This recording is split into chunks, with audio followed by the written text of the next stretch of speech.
आपसे मैं एक क्वेश्चन पूछता हूँ और आप उसका आंसर देना। सपोज दो दोस्त आज बीसीए में एडमिशन लेते हैं और 3 साल बाद दोनों पास आउट हो जाते हैं। एक दोस्त जो सिर्फ और सिर्फ डिग्री लेकर घर बैठ जाता है और दूसरा कहीं ना कहीं 6-7 LPA का जॉब लेता है, जबकि दोनों एक ही साथ एक ही कॉलेज से पढ़े थे, एक ही टीचर से पढ़े थे, एक ही एग्जाम दिए थे, उसके बाद भी हमें इतना बड़ा डिफरेंस क्यों देखने को मिला? तो क्या इसके पीछे कॉलेज जिम्मेदार था, क्या उनका CGPA मैटर करता था, या कुछ और? आज मैं सारा कुछ आंसर देने वाला हूँ, कॉलेज का फर्स्ट डे से लेकर के लास्ट डे तक। तो आप लोग इस वीडियो में जरूर बन कर रहे हैं। आपको कौन सी स्किल सीखनी है, कौन सी गलतियों को रिपीट नहीं करनी है। अगर आपने इस रोड मैप को फॉलो किया तो आप बाकी स्टूडेंट से बहुत आगे निकल जाओगे। आपका रिज्यूम काफी ज्यादा स्ट्रांग हो जाएगा एज कम्पेयर टू बाकी स्टूडेंट। अगर आप BCA स्टूडेंट हैं या आप BCA में एडमिशन लेने वाले हैं तो ये वीडियो आपके लिए कंप्लीट गाइड होने वाली है। आपको फर्स्ट सेमेस्टर से लेकर के 6 सेमेस्टर तक कौन सी स्किल लेनी चाहिए, आपको कौन सा सब्जेक्ट पे फोकस करना चाहिए, सारा कुछ कवर होने वाला है इस वीडियो में। तो आपके लिए कंप्लीट रोड मैप होने वाला है। यहाँ तक मैं ये भी बताने वाला हूँ आपको कॉलेज के साथ साथ आपको अदर कौन सी स्किल लेनी चाहिए, आपको प्रोजेक्ट किसके ऊपर बनाने चाहिए, और प्रोफाइल गिटहब का हो या लिंक्डइन का, सारा कुछ कवर होने वाला है। एक सवाल जिसका जवाब हर स्टूडेंट जानना चाहता है, क्या BCA 2026 में करना उनके लिए वर्थ इट होने वाला है या नहीं? मेरा आंसर डायरेक्टली है हाँ, और वो क्यों है आपको इस वीडियो में पता चल जाएगा। उसके पीछे कुछ टर्म्स एंड कंडीशन है जो कि आपको इस वीडियो में पता चल जाएगा क्यों आपके लिए BCA बेनिफिशियल होने वाला है या नहीं। अगर आप ऐसा सोच रहे हैं कि सिर्फ और सिर्फ आपके पास BCA का डिग्री रहेगा और आपको जॉब मिल जाएगी, तो वो बिल्कुल नहीं होने वाला है, क्योंकि आज का मार्केट बहुत ही ज्यादा टफ हो चुका है और आपको जॉब लेने के लिए बहुत ही अच्छा स्किल होना पड़ेगा, बाकी लोगों से बहुत आगे निकलना पड़ेगा, क्योंकि कंपनी अब डिग्री देखना बंद कर चुकी है। आपको एक अच्छा प्रोजेक्ट बनाना पड़ेगा, आपके पास बहुत अच्छा स्किल होना चाहिए, और साथ साथ आप किस कॉलेज से कर रहे हो वो भी मैटर करती है, ज्यादा नहीं बट वो मैटर करती है। और एक चीज जो IT वाले इग्नोर करते हैं वो है कम्युनिकेशन स्किल। उन्हें लगता है कि कम्युनिकेशन स्किल का कोई रोल नहीं है IT में, बट ये रोल बहुत ही ज्यादा इंपॉर्टेंट है, क्योंकि आपका प्रोजेक्ट क्या है, आप BCA कहाँ से किए हो, या अपने आप को इंट्रोड्यूस करना, सारा कुछ आपका कम्युनिकेशन स्किल पर डिपेंड करता है। आप उसे कैसे अपने आप को ब्रीफ करते हो, कैसे अपने आप के बारे में उसे एक्सप्लेन करते हो, क्योंकि सिर्फ सेमेस्टर पास करके डिग्री लेकर के जॉब लेना अब वो टाइम चला गया। सबसे बड़ा मिथ ये है, लोगों का कहना है कि BCA करके जॉब नहीं लगती है। मेरा आंसर है जॉब लगती है, बिल्कुल लगती है। अगर आपके पास एक अच्छा स्किल है, आपके पास दिखाने के लिए अच्छा सा प्रोजेक्ट है, अच्छा सर्टिफिकेशन है, तो आपको जॉब जरूर मिलेगी। दूसरा मिथ क्या है लोगों के अंदर कि कॉलेज सब कुछ सिखा देगा, बट रियलिटी ये है कि कॉलेज आपको सिर्फ और सिर्फ फाउंडेशन देती है, सीखना आपको पड़ता है। तीसरा मिथ जो कि सभी स्टूडेंट को लगता है कि CGPA रहेगा तो उनको प्लेसमेंट मिल जाएगी, बट रियलिटी ये है कि CGPA के साथ साथ आपको स्किल होना चाहिए। अगर आपके पास CGPA 9 आ रही है बट आपके पास कोई स्किल नहीं है, और एक बनता है जिसको 7.5 या 8 CGPA आती है बट उसके पास सारा कुछ स्किल है, उसे पाइथन आता है, SQL आता है, सब कुछ आता है, तो जॉब 7.5 वाले को लगेगी, ना कि 9 वाले को, क्योंकि कंपनी आपका कम्युनिकेशन स्किल देखेगी, आपका प्रोजेक्ट देखेगी, आपके पास कौन सी स्किल है वो देखेगी, और अपने आप को कैसे प्रेजेंट करते हो वो सबसे ज्यादा मैटर करने वाला है, और उसके साथ साथ प्रॉब्लम सॉल्विंग एबिलिटी आपका देखेगी। मिथ नंबर 4, प्रोग्रामिंग बहुत टफ है। हाँ टफ है, बट आपको कहीं ना कहीं अगर आप प्रैक्टिस करते हो तो उसके साथ साथ आपको वो लैंग्वेज बहुत इजी लगने लगेगी। अगर आपका फोकस होने वाला है सिर्फ एग्जाम पास होना, तो आपको 3 साल बाद सिर्फ और सिर्फ डिग्री मिलने वाली है, जॉब नहीं। अगर आपका फोकस रहेगा आपको स्किल लेने का, तो आपको सेमेस्टर एंड होते होते आगे पास एक अच्छा सा CV होने वाला है, और साथ साथ स्किल रहा तो आपको जॉब ही मिल जाएगी। क्योंकि अगर आपके पास स्किल होता है तो कहीं ना कहीं आपके अंदर कॉन्फिडेंस आएगा, आप अपने आप में अच्छा फील करोगे, तो आप अपने आप को इंटरव्यूअर के सामने अच्छे से प्रेजेंट कर पाओगे।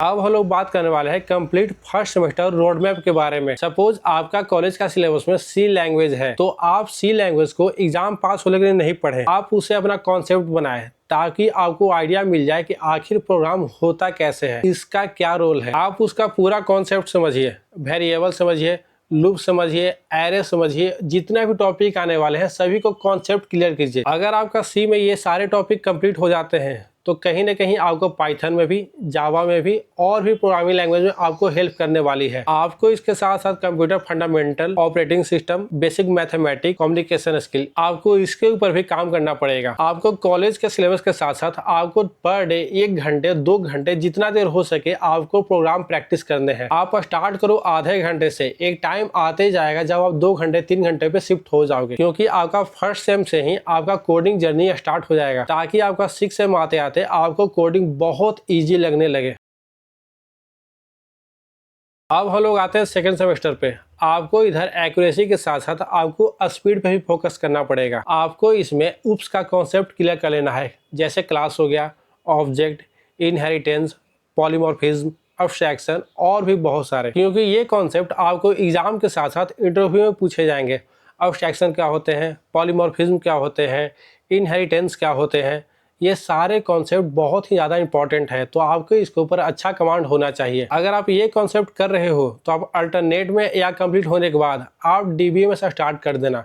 उसमें insert, delete, join, inner join, outer join, जितने भी कॉन्सेप्ट है सारे कॉन्सेप्ट अच्छे से क्लियर कर लेना। अगर आपको एआई की फील्ड में इंटरेस्ट है तो आप पाइथन में स्टार्ट कर देना, क्योंकि आपको पता है अभी की डेट में एआई कितना ज़्यादा ग्रो करते जा रहा है, क्योंकि पाइथन का यूज ऑटोमेशन में है, बैकएंड में है, डेटा साइंस में है, एआई में है और भी बहुत सारे जगह पे है। अगर आपका पाइथन कंप्लीट हो जाए, जावा कंप्लीट हो जाए या डीबीएमएस कंप्लीट हो जाए, तो आप इसके साथ साथ एक प्रोजेक्ट जरूर बनाएं, ताकि आप शो कर सके कि मैं सीख करके क्या किया। चाहे आप लाइब्रेरी मैनेजमेंट सिस्टम बनाइए, चाहे स्टूडेंट मैनेजमेंट सिस्टम बनाइए, या फिर पोर्टफोलियो वेबसाइट बनाइए, या फिर वेदर ऐप बनाइए, क्योंकि अगर आप प्रोजेक्ट बनाते हैं तो आप अपने क्लास के स्टूडेंट से बहुत आगे निकल जाओगे। आपका सीवी स्ट्रांग होना यहीं से स्टार्ट हो जाएगा। अब हम लोग बात करने वाले हैं थर्ड सेम के बारे में।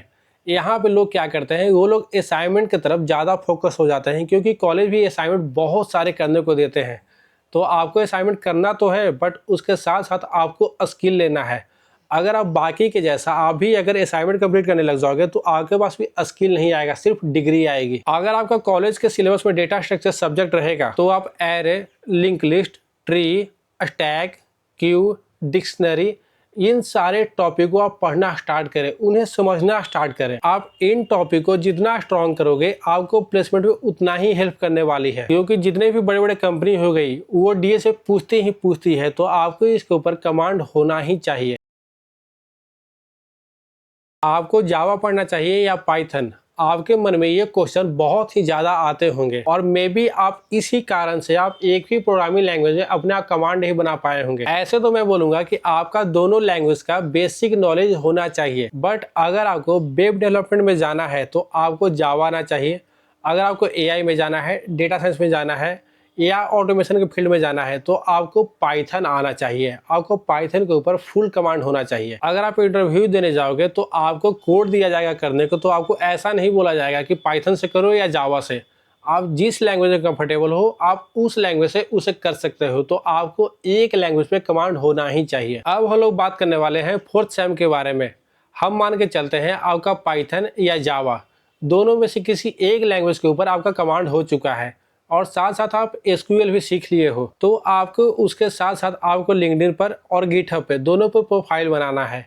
गिटहब पे आपको पर डे कोड प्रैक्टिस करना है, और आप जो भी प्रोजेक्ट करने वाले हो, चाहे जैसा ही प्रोजेक्ट हो, चाहे मिनी प्रोजेक्ट हो या लार्ज प्रोजेक्ट हो, आप उस प्रोजेक्ट को गिटहब पे जरूर शेयर करना। अगर आपका ये सारे चीज़ें कंप्लीट हो जाती है तो उसके साथ साथ आप सर्टिफिकेशन कर लेना। आप जिस लैंग्वेज में कंफर्टेबल हो आप उस लैंग्वेज का सर्टिफिकेशन जरूर करना, क्योंकि आपका रिज्यूम में सर्टिफिकेशन ऐड होगी और उस रिज्यूम में उस सर्टिफिकेशन से क्वेश्चन पूछे जाएंगे। उसके साथ साथ आपको हैकेथॉन में भी पार्टिसिपेट करना है। उधर जाकर जीतना जरूरी नहीं है, बट आपको उधर जाने से ही आपका कॉन्फिडेंस बढ़ेगा, आपको सीखने को मिलेगा, आपका नेटवर्किंग बढ़ेगा, प्रोजेक्ट पे काम कैसे होते हैं ये भी सीखने को मिलेगा। कहीं ना कहीं हैकेथॉन भी आपका रिज्यूम स्ट्रॉन्ग करता ही करता है। अगर आपने वीडियो को यहाँ तक देख लिया है तो कॉन्ग्रेचुलेसन, क्योंकि आप उन स्टूडेंट से आप आगे निकल चुके हो, क्योंकि मुझे पता है आप सिर्फ डिग्री लेने नहीं आए हो, क्योंकि जिन्हें डिग्री लेना रहता है वो रील स्क्रॉल करते हैं, ना कि एक रोड मैप देखते हैं। यकीन मानिए अगर आपने इस रोड मैप को 3 साल तक फॉलो किया तो आपको जॉब लगेगी ही लगेगी। अब हम लोग बात करने वाले हैं इंटर्नशिप के बारे में। सभी लोगों को क्या लगता है कि इंटर्नशिप लास्ट सेम में या लास्ट ईयर में करना चाहिए। आप ये सेकेंड ईयर का लास्ट में भी कर सकते हो। आपको जब भी लगे कि नहीं मैं इंटर्नशिप कर सकता हूँ तो आप अप्लाई कर सकते हैं। आपको ट्राई करना है पेड इंटर्नशिप का।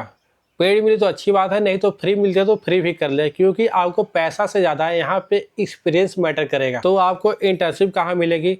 लिंक्डइन पे जा सकते हो, बेलफाउंड पे जा सकते हो, और भी बहुत सारे वेबसाइट है, उधर जाके आप चेकआउट कर सकते हो। उसके बाद आपका रिज्यूम, जो कि सबसे ज़्यादा इंपॉर्टेंट होने वाला है। आपके पास स्किल है बट आपका रिज्यूम प्रॉपर वे में बनाया हुआ नहीं है, क्योंकि अगर आपका रिज्यूम देख करके प्रोफेशनल नहीं लग रहा है तो कहीं ना कहीं आपका रिज्यूम सेलेक्ट होने का चांस बहुत ही ज्यादा कम हो जाता है। तो अब हम लोग आते हैं फाइनल कंक्लूजन पे। तो मान के चलते हैं आपको प्रोग्रामिंग लैंग्वेज आ गया, आपने प्रोजेक्ट भी कर लिया, आपने इंटर्नशिप भी कर लिया, तो क्या आपको कॉलेज के ऊपर डिपेंड होना चाहिए या फिर आपको ऑफ कैंपस भी जॉब के लिए ट्राई करना चाहिए? तो मेरा सजेशन ये रहेगा आपके लिए कि आपको कॉलेज में कंपनी आने से पहले आप ऑफ कैंपस भी ट्राई कर लेना, कि अगर आपको हो जाती है तो अच्छी बात है, बाकी आपके लिए कॉलेज बैकअप तो रहेगा ही रहेगा। अगर आपने वीडियो यहाँ तक देख लिया तो कहीं ना कहीं आपको इन्फॉर्मेटिव लगा होगा, तो प्लीज चैनल के साथ जुड़ जाएं ताकि आपको इससे रिलेटेड और कंटेंट मिलता रहे। बीसीए में कुछ लोग इन गलतियों को बहुत ही ज्यादा रिपीट करते हैं और इसी के चलते उनका बीसीए 3 साल का फाइनल तो हो तो जाता है, उन्हें डिग्री भी मिल जाती है, बट उनके पास स्किल नहीं होता है। तो मैं इसके ऊपर प्रॉपर एक वीडियो बना दिया हूँ, आप इस वीडियो के बाद उसे जाके जरूर देखना। Thanks for watching this video and best of luck for your BCA journey.